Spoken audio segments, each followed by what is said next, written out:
Salut à tous, j'espère que vous allez bien. Alors, commencez pas à vous foutre de ma gueule pour le format de cette vidéo parce que je sais que c'est super mal fait. C'est pris avec la webcam de mon ordinateur parce que de toute façon, là, j'ai juste jamais le temps. Je vous avais promis de vous montrer une vidéo sur comment se faire sa propre X5 modée en VR180. Je l'ai toujours pas publiée. Je n'ai pas toujours pas fait celle de la X4 qui est encore plus vieille. Parce que j'ai juste pas eu le temps de bosser dessus, parce que le montage c'est long, parce que j'ai pas le temps. Pourquoi? Parce que je fais plein de trucs que justement je voulais vous montrer, et comme j'ai pas le temps de vous les montrer, ben, je vous les montre de la façon que je peux, c'est-à-dire avec la webcam de mon ordinateur. Et aujourd'hui, si j'ai envie de vous parler de quelque chose de très important, c'est parce que je pense être arrivé à un niveau où je peux commencer à vous en parler. Et ça a à voir avec la caméra que GI a sortie le 31 juillet 2025. J'ai eu cette caméra ce jour-là. Ce que je voulais, c'était la modder. Coûte que coûte. Je n'avais modé que des Insta360 jusqu'à maintenant. Je m'étais fait un petit logiciel qui me permettait de charger les films de l'Insta360 dans justement un Insta360 Studio, si j'arrive à le dire. Insta360 Studio. Bref, en changeant toutes les métadonnées, je pouvais afficher ça comme si c'était une Evo en mode 180, stabiliser, l'exporter. Génial. Et la GI, eh ben c'était pas possible. Alors la GI, avant de me lancer à démonter la caméra, à poser une lentille à côté, l'une à côté de l'autre et à remonter tout ça dans une caisse imprimée, bon, ça c'est pas trop dur. Ce qui est compliqué, c'est qu'ensuite, qu'est-ce qu'on en fait? Alors j'ai vu qu'il y en a qui se sont amusés à le faire sur Reddit, sur Facebook, tout ça. Il y a déjà 3 modes qui sont sortis, il me semble. J'en ai vu passer 3 en tout cas. Et justement, c'est ce qu'ils ont fait. Ils ont eu la caméra, ils ont démonté la caméra, ils ont posé une lentille l'une à côté de l'autre, ils ont refermé ça dans une boîte imprimée, où il y en a même une qui est en métal, elle est super jolie. Là, franchement, chapeau. La version métal, elle est magnifique. En plus, elle est solide et elle est géniale pour évacuer la chaleur. Là pour le coup, là, ce mec-là, chapeau. Euh, donc, ils ont fait ça, et maintenant, soit il faut la poser sur un gimbal pour avoir une image stabilisée. Ce qui veut dire que moi qui m'en sers dans les concerts où j'ai pas le droit d'amener une perche selfie, ben, le gimbal, non. Et alors sur la moto, où je pose mes caméras en général là, pour justement filmer depuis le poste de pilotage de la moto, avec un gimbal, hmm, c'est pas génial non plus. Donc, ça me va pas. Et si ça me va pas, moi qui étais un fan de la Evo pour tout ce qu'elle faisait justement, on prenait la caméra, on pouvait filmer en travers, on avait quand même un parallaxe correct avec un horizon bien marqué. Je pense que la plupart des clients de ces caméras, donc je parle de la Evo, de la Vuse, de tous ceux qui regrettent qu'il n'y ait plus de caméras aujourd'hui disponibles dans le commerce pour les consommateurs, ils n'ont pas franchement envie de se trimballer tous les jours avec un gimbal, euh, ou commencer à faire mumuse avec FFmpeg pour coller une image à côté de l'autre et essayer de croiser les doigts pour qu'elle soit alignée, ou ce genre de choses, ou perdre un temps monstrueux pour chaque film. Imaginez, juste ça, vous partez en vacances, île paradisiaque, vous voulez ramener des super souvenirs en 3D, vous amenez votre caméra modée qui vous a coûté, j'allais dire pas trop cher, c'est même pas vrai, en plus elles sont super chères. Vous allez prendre 150 vidéos parce que c'est un endroit que vous allez jamais retourner, vous revenez là, vous avez 150 vidéos à passer une par une dans le software de GI pour les stabiliser, plus un FFmpeg derrière, plus se débrouiller à aligner les lentilles. 150 fois. Non. Donc, ce que je voulais faire, et c'est pour ça que j'ai mis autant de temps, je voulais pas démonter ma caméra si je devais m'en servir comme ça. Donc, j'ai commencé par trouver une solution à ça. Et j'en ai trouvé une. Et là, je peux vous montrer mon mode du coup. C'est lui. Alors lui, c'est le mode que j'ai fait de la GI.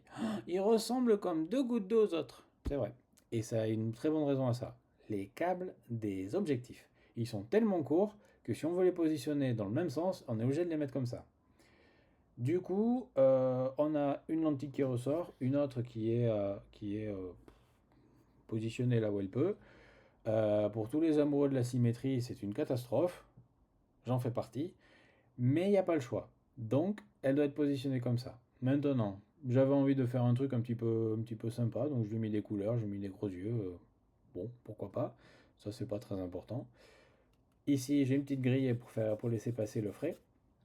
Derrière, vous le voyez un petit peu, il y a des reflets en cuivre parce qu'il y a une couche de cuivre monstrueuse pour que ça refroidisse.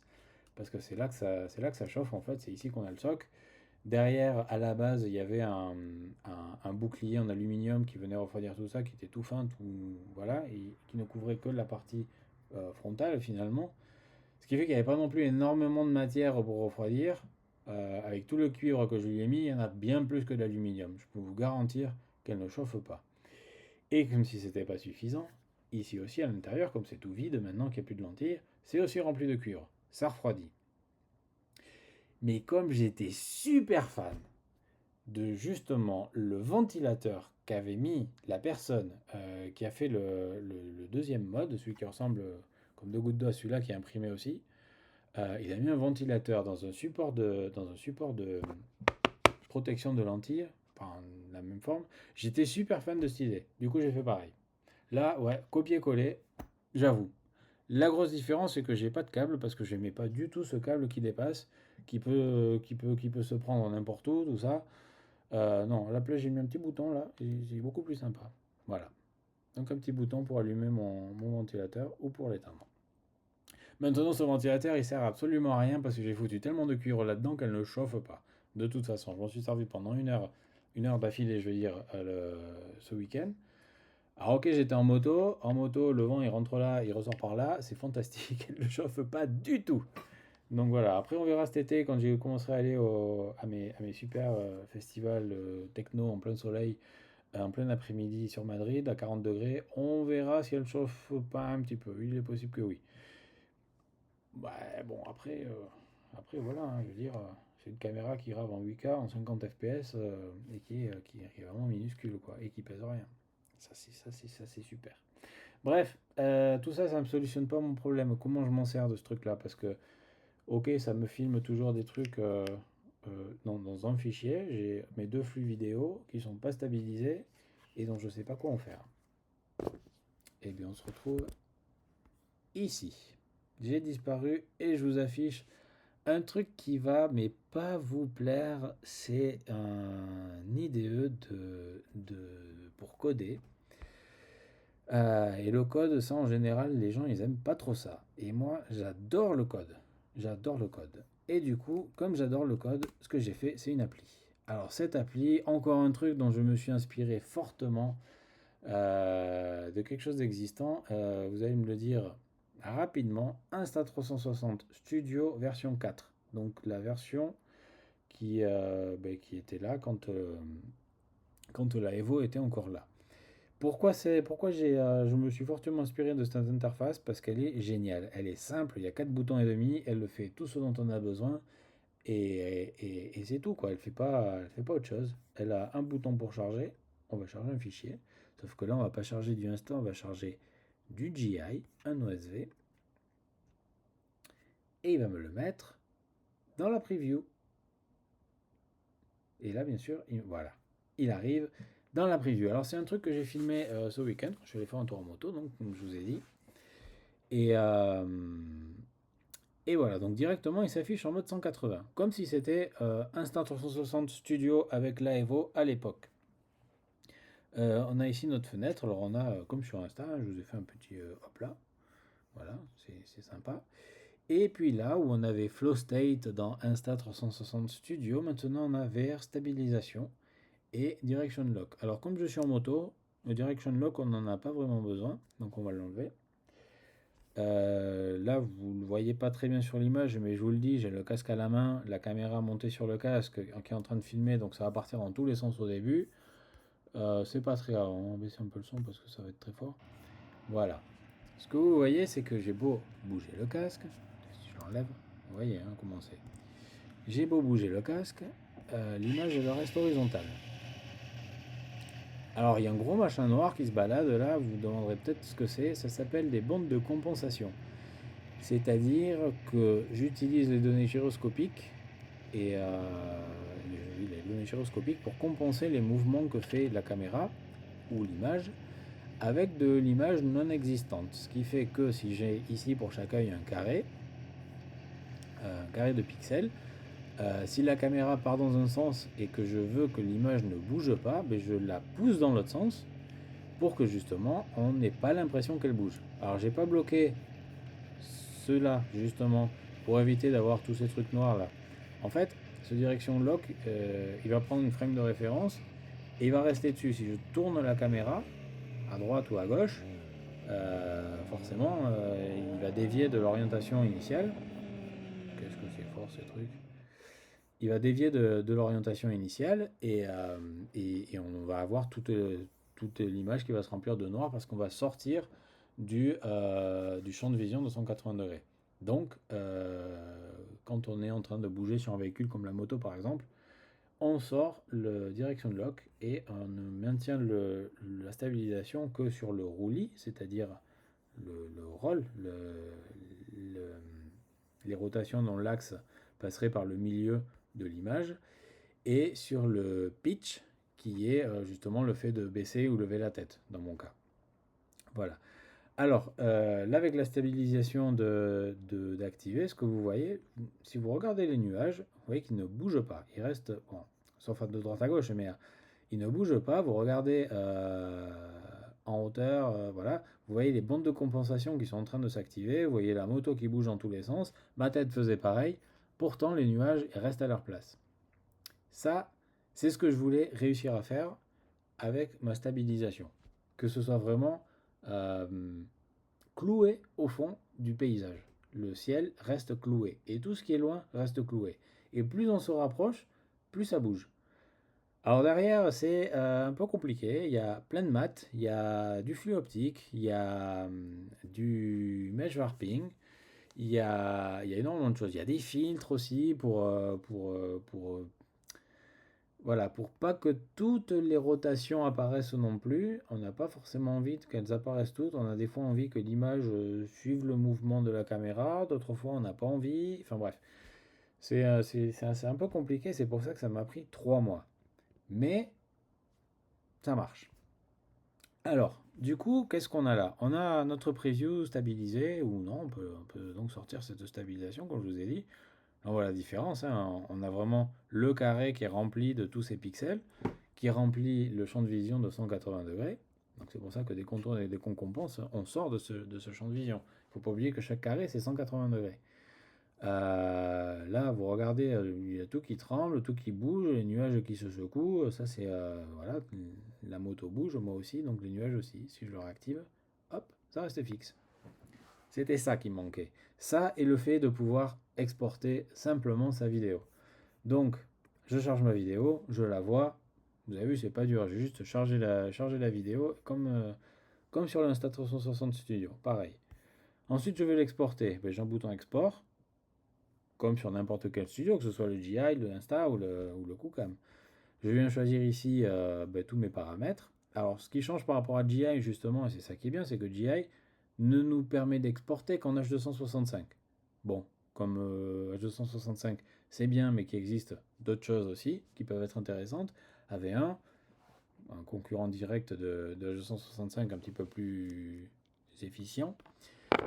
ProRes ou ProRes HQ pour les plus motivés qui prennent une place monstrueuse mais qui permettent de limiter fortement la perte de qualité au niveau de l'export pour quand on a besoin de retravailler l'image derrière dans un éditeur vidéo de type Premiere ou DaVinci ou peu importe. Voilà, on peut les choisir. Il n'y a aucun problème. Alors par défaut, au niveau de l'interface graphique, tout utilise l'accélération matérielle. Je suis sur un MacBook Pro M2. Voilà, et derrière, tout ce qui est utilisé, c'est sur Video Toolbox. Voilà, vous le savez. La profondeur de couleur, 8 bits, 10 bits, sachant que ce clip a été filmé en 10 bits, j'ai le choix de pouvoir utiliser 8 ou 10. Si je l'avais filmé en 8 bits, il ne me proposerait que 8 bits, puisque faire du super sampling là-dessus, c'est pas franchement utile. Ensuite, comme derrière, c'est FFmpeg qui fait le boulot.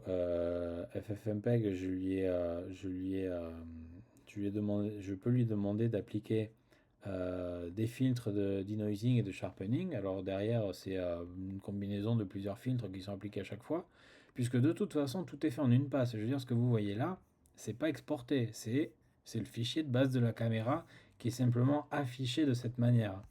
Donc quand je fais l'export, pardon, quand je fais l'export, je ne vais exporter qu'une fois, je ne vais pas exporter 50 fois.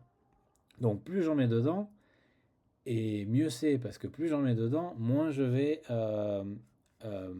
altérer la qualité du fichier original. Et c'est ça qui est bien. Plus qu'avec des solutions qui étaient bien, parce qu'elles marchaient. Hein. C'est pas une critique envers les solutions, ou envers ceux qui les ont trouvées. Enfin si, c'est une critique envers les solutions, pas envers ceux qui les ont trouvées. Le fait d'exporter deux fois chaque œil avec GI Studio pour stabiliser par exemple, derrière se débrouiller à les aligner pour ensuite re-exporter en faisant un hashtag pour les mettre au même niveau, on est déjà sur, pour chaque œil, deux exports en H265 qui vont aller altérer la qualité. Pour ensuite aller recharger tout ça sur un Premiere ou sur un DaVinci ou sur un Mystica pour corriger la calibration du parallaxe, plus encore un export, et voir peut-être au milieu faire un petit peu de colorimétrie. Euh, voilà, on l'a exporté 50 fois le truc, à la fin, forcément on n'aime pas que la qualité. Là au moins on réduit tout ça parce que on va tout faire ici. On va appliquer nos filtres en même temps qu'on va exporter, en même temps qu'on va stabiliser et en même temps qu'on va calibrer. Et ça aussi c'est pas mal. Le bouton Calibrate, c'est un bouton que j'ai vu sur Cookem Studio que j'ai trouvé fantastique. Tu lui passes un clip, tu appuies sur Calibrate, il te met les deux yeux au même niveau. Et je me suis dit comment ils font. Mais en fait c'est tout con. Parce que si on réfléchit à comment on voit, la réponse est là. Quand on est sur un plan comme ça par exemple, celui qu'on voit actuellement à l'écran, on voit au loin. Au loin, on n'a pas de relief. Pourquoi? Parce que c'est loin justement. Et que plus c'est loin, plus notre vision converge. Donc on part du même principe. Si on veut faire converger notre vision au loin, il suffit de prendre un clip où c'est filmé au loin. Alors pour pouvoir prendre des mesures, on va prendre un clip statique, on va poser notre caméra sur un tripode, on va filmer au loin, sans aucun obstacle devant, sans rien qui bouge devant qui vienne perturber les détections des objets. S'il y a du contraste, c'est encore mieux. Là par exemple, cette image serait parfaite. Elle serait parfaite parce que... Alors elle serait parfaite si la moto est arrêtée, surtout, et si la voiture n'était pas là. Mais elle serait parfaite parce que c'est tout dégagé, il y a du contraste, il y a du vert, il y a du bleu, il y a du blanc, il y a du gris. C'est des couleurs qui contrastent énormément, on y voit très loin.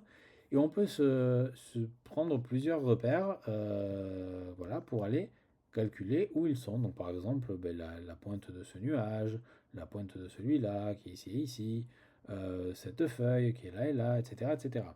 On va essayer de les repérer sur les deux carrés des yeux.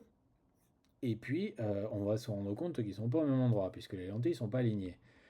Alors, comment les mettre au même endroit? Il faut faire un déplacement vertical, premièrement. Donc, on va tracer une ligne, par exemple, de cette feuille à cette feuille. Et on va voir qu'elle n'est pas droite. Donc, on va la mettre droite et on va regarder de combien il a fallu faire un mouvement de translation sur quel œil pour pouvoir régler le problème de la divergence verticale. Et ensuite, pour la convergence, eh ben, on va dire si cette feuille est là aux coordonnées x, y, z, et là elle a des coordonnées différentes, et ben on va réorienter, puisque on est quand même dans de la projection sphérique, on va réorienter ces sphères pour que notre rayon de vision converge au même endroit. Et à partir de là, on a un parallaxe parfait. C'est ce que fait ce bouton, tout simplement. Et alors après, une fois qu'il a fait la calibration, comme sur Cookem Studio, vous avez un bouton pour aller sauvegarder votre fichier, le garder dans votre coin, pour si jamais un jour vous refaites une calibration, vous n'êtes pas content ou n'importe quelle raison, vous pouvez ensuite le recharger avec ce bouton. Voilà. Et donc, je vous ai dit qu'on a la preview ici, on a l'export ici, avec toutes les options qu'il propose. Et chose que ne proposait pas Insta360 Studio avec la Evo, ou même avec ses caméras en 360, ou Cookem Studio avec son mode VR 180, c'est la preview dans le casque VR. Ça, c'est quelque chose que j'avais sur Adobe Premiere que j'adorais, parce qu'on pouvait faire notre montage vidéo, on ouvrait les outils immersifs sur Adobe Premiere, ça nous lançait SteamVR et on voyait exactement le rendu. Alors c'était un petit peu merdique, ça c'est vrai, parce que généralement la résolution était pourrie parce qu'on passait par on passait par des proxys. Mais bon, au moins on avait une idée d'à quoi ça allait ressembler avant de faire l'export qui est généralement long. Donc là, c'est une vidéo de 13 minutes. Si je lance un export en AV1 par exemple, ça risque de prendre du temps. Parce que AV1, c'est gourmand en ressources. Ça demande pas mal de puissance et c'est extrêmement long. Surtout si j'utilise une librairie comme Libahome par exemple. Où là, c'est tout sur la CPU. Là, je le lance aujourd'hui, je reviens demain pour le chercher. Pour éviter d'avoir ça, d'attendre demain, de voir si le clip, il fallait que je l'importe ou pas, ou si finalement il est raté parce qu'au milieu, il y a un truc que j'ai pas vu qui était pas bien, et bien je peux lancer une preview. La preview directement dans le casque, en utilisant des OVR. Alors pourquoi j'utilise des OVR? Parce que je pourrais par exemple me contenter de générer une playlist, une M3.8, pour diffuser en streaming depuis ce logiciel et utiliser, je sais pas, par exemple, Earsphere, qui est un lecteur vidéo sur la Quest 3, qui est payant. Alors il est bien, il est bien, il est plein d'options. À mon goût, il y a trop d'options, c'est trop compliqué, c'est ce que j'aime pas dans tous ces trucs-là avec plein de boutons partout. C'est que c'est beaucoup trop compliqué et l'utilisateur lambda, il voit ça et il a juste envie de le fermer parce qu'il y comprend rien et qu'il n'a pas envie de chercher à comprendre. Moi, ce que j'aime bien quand j'utilise des objets, c'est je les allume, j'appuie sur un bouton, je le laisse faire et il le fait tout pour moi bien, ou en tout cas le maximum. C'est ce que je demande à mes mods, qu'ils soient simples d'utilisation, pas des trucs tordus dans tous les sens, où il faudrait que je scripte derrière pour utiliser à chaque fois un film que j'ai fait avec. C'est ce que je demande à mon téléphone, c'est ce que je demande à mon ordinateur, c'est ce que je demande à tout, que ce soit simple, qu'il n'y ait pas grand chose à faire. Là, vous avez vu calibrer, c'est un bouton. La stabilisation, c'est un bouton. La preview, c'est un bouton. Cette preview-là, c'est un autre bouton. Choisir un port. Alors, un port, tout le monde ne sait pas ce que c'est un port de communication, mais de toute façon, il y en a un par défaut, il suffit de le laisser. Si on ne sait pas ce que c'est, il sera libre. Si on sait ce que c'est, il est possible qu'il soit pris. Dans ce cas-là, on en met un autre. Mais comme on sait ce que c'est, on ne sera pas surpris. La résolution, ça, tout le monde sait ce que c'est, hein. Alors, la résolution, tout le monde peut être tenté de mettre du 8K. Ça va dépendre de votre ordinateur. Si c'est un ordinateur puissant, il peut faire du rendu 8K à la volée. Ensuite, il vous faut un réseau qui tienne le coup parce qu'il va balancer du 8K en 50 fps, par exemple, à votre casque. Donc, il faut que le réseau entre le casque et votre routeur soit bon. Entre votre ordinateur et votre routeur, il faut qu'il soit bon aussi. Il ne faut pas qu'il soit surchargé. Votre Wi-Fi, il ne faut pas qu'il soit surchargé si vous vivez en ville, comme moi, avec des canaux qui sont totalement surchargés. Ça risque d'être compliqué. Maintenant, si vous avez un Wi-Fi 6, un Wi-Fi 7, ça va mieux, par exemple. Donc vous pouvez prendre 8K, ou vous pouvez prendre 6K, ou vous pouvez prendre 4K. 4K, c'est pas de la bonne qualité VR, mais c'est de la bonne qualité de preview. Voilà. Vous appuyez sur Stream, et ce qui va se passer, et c'est pour ça que j'ai choisi DOVR, il va vous donner une adresse web, on peut le faire là, il vous donne une adresse web à rentrer dans DOVR. Et ça, c'est top, parce que DOVR, lui, il va aller directement se démerder avec sa playlist M3.8. Elle existe, la playlist M3.8. Si je lance ce site web, sur un navigateur, je vais voir un JSON qui va me décrire un petit peu la vidéo. Donc, elle a été prise par une Osmo. Elle est de type 3D, de type VR180. Et la vidéo, elle est stockée là où il y a l'adresse de la playlist dynamique. Bon, ben voilà. On a un utilisateur lambda, on n'a pas envie de se prendre la tête avec tout ça, on appuie sur ce bouton, ça lance un stream, on met notre casque VR, on utilise DOVR qui est gratuit, on rentre comme un site web cette adresse-là, on ne verra qu'une vidéo, celle-là, qui apparaîtra comme si c'était le site de DOVR officiel, et c'est pas un hack, c'est prévu pour ça, ça sort de la documentation publiée par DOVR, ce que m'a confirmé Ivan quand je lui ai demandé sur son canal public sur Facebook. Ça marche comme ça et c'est parfait. Et effectivement, c'est ce que j'utilise et ça marche nickel. Du coup, ben voilà, on a un logiciel. On va l'arrêter. On a un logiciel qui nous permet d'avoir une preview sur l'écran, une preview sur le casque VR, un export dans plusieurs formats, une calibration automatique des lentilles, une stabilisation automatique, pas automatique, une stabilisation fonctionnelle, je veux dire. Euh, Qu'est-ce qui manque dans le support logiciel? Moi, franchement, c'est ce que j'utilisais sur la Evo et je pense qu'il est complet. Maintenant, attention, il n'est pas fini. C'est pas ce que j'ai dit. Par exemple, je vais ajouter un fichier ici. Comment je fais? Il est où le bouton? Il n'y en a pas. Là, alors je peux le faire en passant par là. Il va m'ouvrir une boîte de dialogue et je peux en ajouter un autre. Mais, euh, mais c'est pas. Ça serait mieux d'avoir un bouton quand même. Ça serait plus comment dire, intuitif. Ensuite, il y a d'autres boutons qui apparaissent mais qui ne marchent pas. Celui-là, par exemple, si j'avais plusieurs fichiers ici, je pourrais appuyer là, ça ferait rien. Ils ne sont pas implémentés. Les boutons de trim ne sont pas implémentés non plus. Le bouton de Seek View, il ne marche pas non plus. Alors on peut appuyer, il se déplace, mais il ne fait rien. Alors si je lance le play, lui, la barre rouge, elle va se déplacer. Ça, c'est fait. Par contre, le fait de chercher, ça marche pas. Ça, je l'ai pas encore fait. Il faut que je le fasse. Donc, c'est plein de petits détails comme ça qu'il faut encore que je peaufine. Sur les infos, c'est pareil. Ça, c'est dynamique. Ça, c'est dynamique. Ça, c'est dynamique. Ça, c'est pas implémenté. Ça, c'est dynamique. Ça, c'est dynamique. Ça, c'est dynamique. Et tout ça, c'est hardcodé. Par exemple, cette vidéo, elle est en 50 fps, mais il m'affiche 30 fps parce que c'est pas encore codé. Alors, la détection de la résolution, du framerate, tout ça, elle est faite. Par contre, elle n'est pas reliée à l'interface graphique. C'est ce qu'il faut que je fasse. Voilà. Ensuite, pour le support de la GI sur macOS, c'est à peu près tout ce qui reste à faire. D'accord.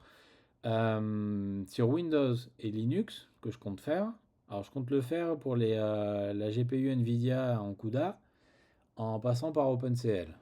Si vous n'avez pas compris ce que j'ai dit, c'est pas grave. Dites-vous que ça arrivera sur Windows et que si vous avez une carte graphique Nvidia, c'est parfait.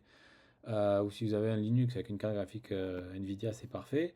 Si vous avez une carte graphique AMD, ben, c'est encore plus de développement. Donc là, ça se fera. J'espère que ça se fera.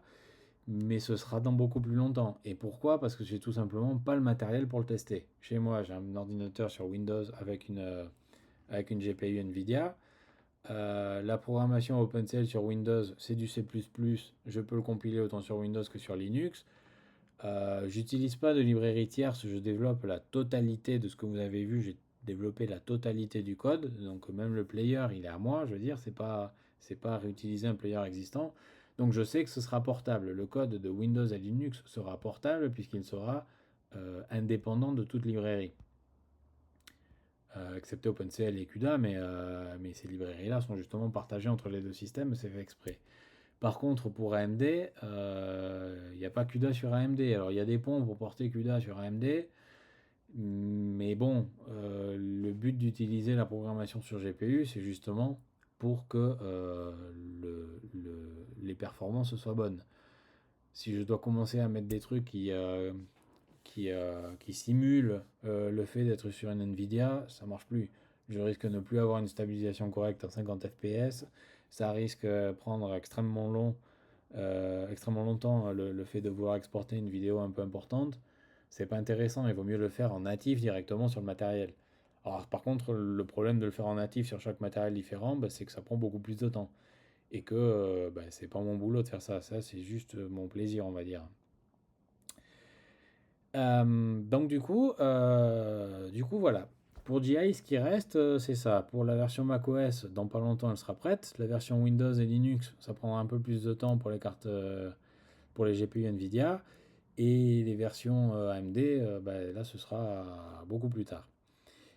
Parce que il y a quand même un autre point que je vous ai pas dit, c'est que ça, c'est bien pour Nvidia, pour GI. Je veux dire, j'ai ajouté un support logiciel pour les caméras modées GI, pour mes caméras modées GI, et ça, c'est important, j'insiste là-dessus. Ça ne marche qu'avec mes caméras modées. Pourquoi? Parce que même si les modes se ressemblent à l'intérieur, ça n'a rien à voir. Ça n'a tellement rien à voir que la moindre différence peut vous mettre l'image à l'envers ou tourner n'importe comment et faire que la stabilisation ne marche plus. Tout ça, ça demande un travail de calibration monstrueux au départ. Donc, quand je fais un mode, je dois calibrer le logiciel qui va avec. Ce logiciel ne fonctionne qu'avec ma caméra. Si demain je mode une deuxième GI Osmo, il va falloir que je recompile une autre instance de ce. Ah, non, C'est pas exactement vrai. C'est pas que je dois recompiler une autre instance de ce logiciel pour cette caméra, sinon que je dois introduire la calibration de la caméra modée dans ce logiciel. Je peux par exemple gérer trois osmos différentes dans ce logiciel sans que ça pose problème.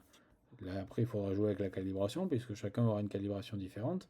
Mais bon, le logiciel en soi, il va être capable de prendre ces trois caméras-là parce que j'aurai entré la calibration des intrinsèques et des extrinsèques, euh, des intrinsèques, pardon, dans la caméra, dans le logiciel. Je sais plus ce que je dis.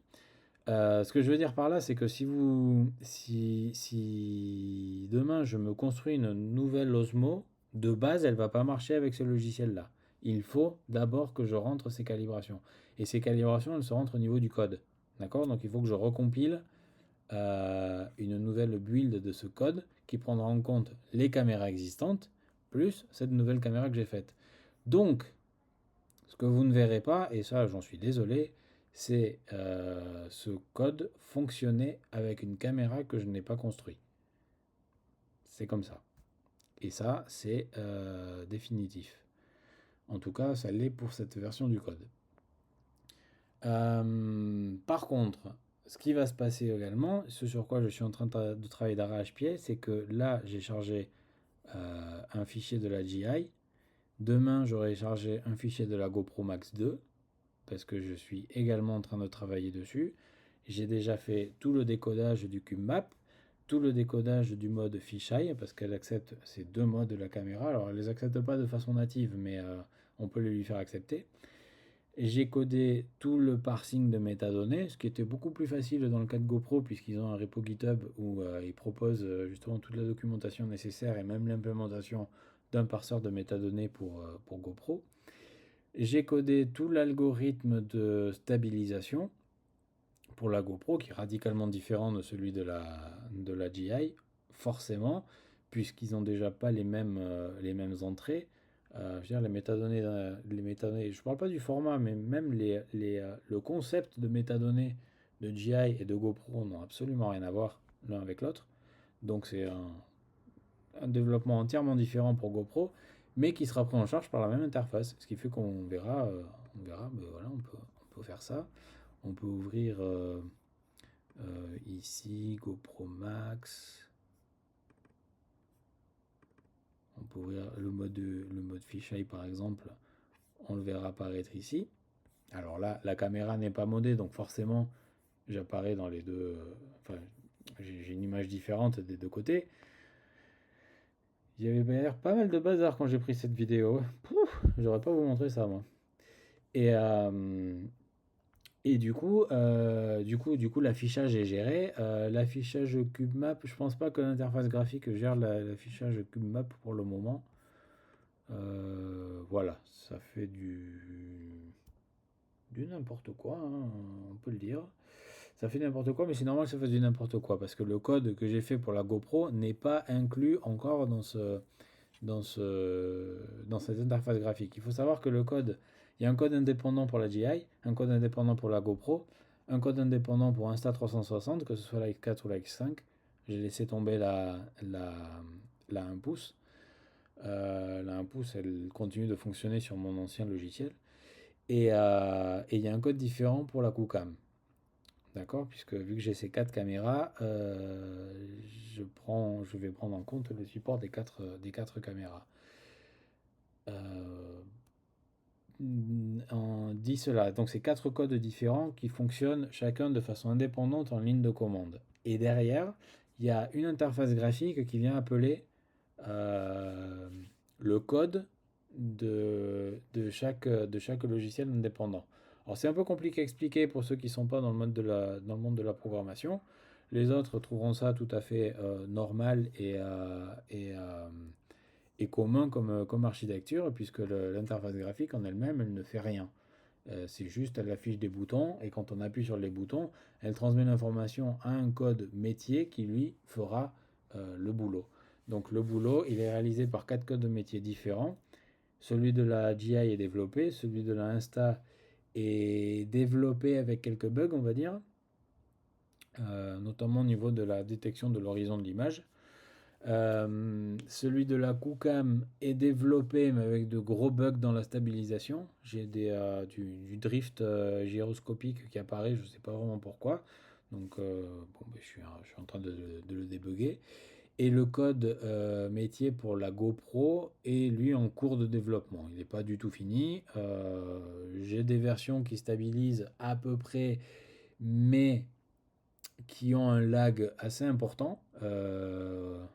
Qui ont un lag assez important au niveau de je le dirais, de la détection des mouvements. Donc, par exemple, si ma caméra va tourner dans le sens aigu d'une montre, on va voir l'image se tourner d'à peu près 5 degrés et ensuite se stabiliser. Ben, se stabiliser, mais vraiment ancré dans le. Ancré, elle va plus bouger.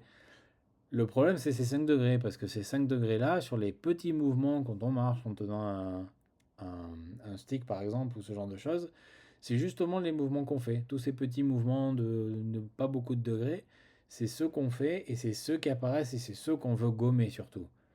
Et ceux-là sont les seuls qui ne sont pas gommés. Et c'est pas un problème de filtre puisqu'ils sont filtrés.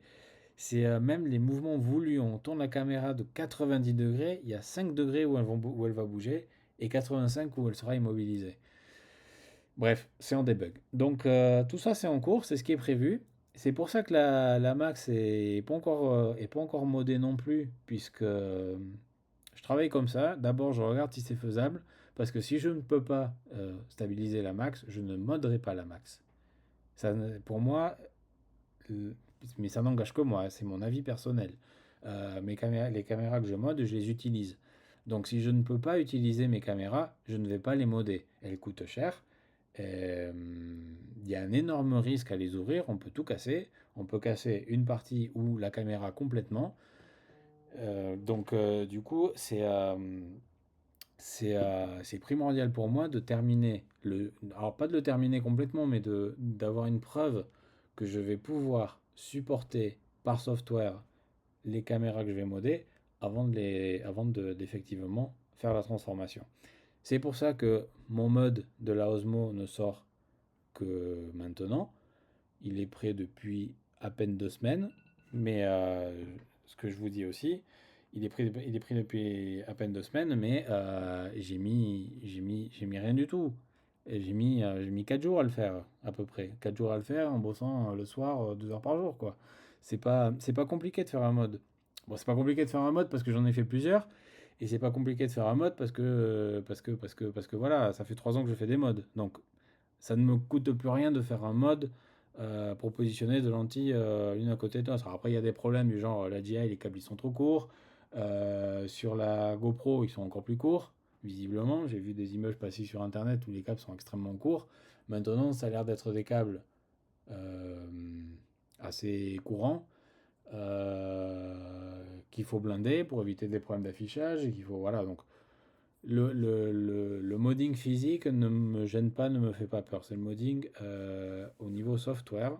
S'il n'y a pas de software, je ne le ferai pas.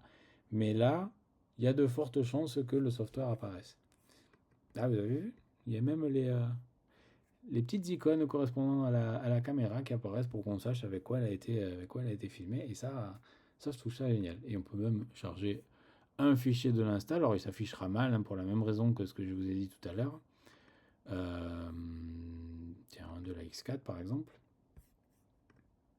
Voilà, donc là, l'image, elle ressemble vraiment à rien. Mais on a notre petit logo de la X4 et celui de la X5 qui s'affichera aussi n'importe comment, mais pour les mêmes raisons qu'évoquées tout à l'heure. Voilà, ils sont à l'envers. Avec le petit logo de la X5 qui est le même que celui de la X4.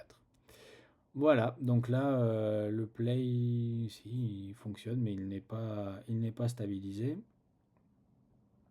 forcément, puisque le code n'y est pas, et qu'il est mal décodé parce qu'il est en train d'utiliser le décodage de la GI. Puisque l'avantage qu'ont les Insta et les GI, c'est elles partagent le même format de stockage de la vidéo.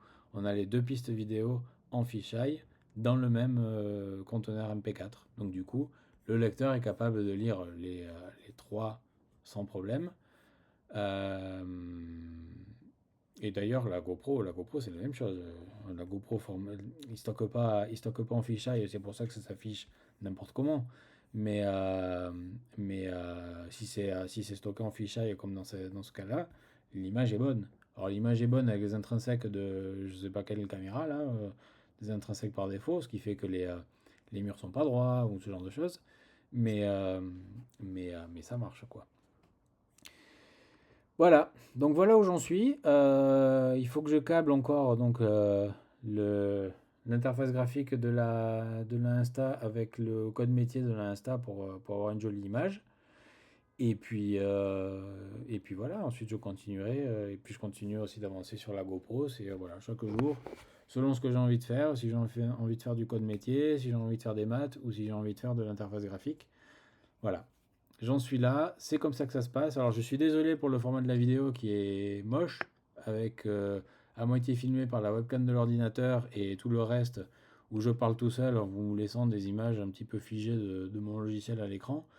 Mais je n'ai pas de temps à perdre à faire un montage vidéo joli pour essayer de vous vendre un truc qui de toute façon n'est pas fini. Je voulais simplement que vous sachiez et que vous voyez de vos propres yeux à quoi ça ressemble, à quoi ressemble la stabilisation sur la GI sans utiliser GI Studio, puisque GI Studio, je ne m'en sers pas. Je ne me sers plus de GI Studio, je ne me sers plus d'Insta360 Studio. Je ne compte plus me servir de GoPro Player, je crois qu'il s'appelle, le studio de GoPro. Et j'espère, enfin, non, je ne me sers pas de QuickCam Studio puisque je ne me sers pas de la QuickCam 3 Ultra parce que je n'aime pas cette caméra. Je sais qu'il y a beaucoup de défenseurs parmi vous de cette caméra parce qu'elle produit une jolie image et qu'elle fonctionne bien en faible luminosité. Et là-dessus, c'est vrai, il n'y a rien à dire. Par contre, vous le voyez, moi, mon dada, c'est les motos, c'est c'est les concerts, c'est ce genre de choses. C'est pas les gimbals, c'est pas le tripod, c'est pas tout ça. J'ai besoin d'une caméra portable, légère, petite et qui a de l'autonomie. La Q3U avec ses moins de 30 minutes d'autonomie sur batterie, ça me va pas. Le fait qu'elle pèse deux ou trois fois plus lourd que les autres, ça me va pas non plus, c'est beaucoup trop lourd. Et elle est gigantesque, je peux même pas l'accrocher sur le casque, sinon je vois plus le tableau de bord. Donc non, c'est une caméra qui était bien quand elle est sortie, je pense, elle proposait de bonnes caractéristiques pour l'époque. Elle est sortie en même temps que la X4 et comparée à la X4, il n'y a pas photo. Je veux dire, l'image est beaucoup mieux, elle est beaucoup plus polyvalente, mais c'est pas une caméra d'action.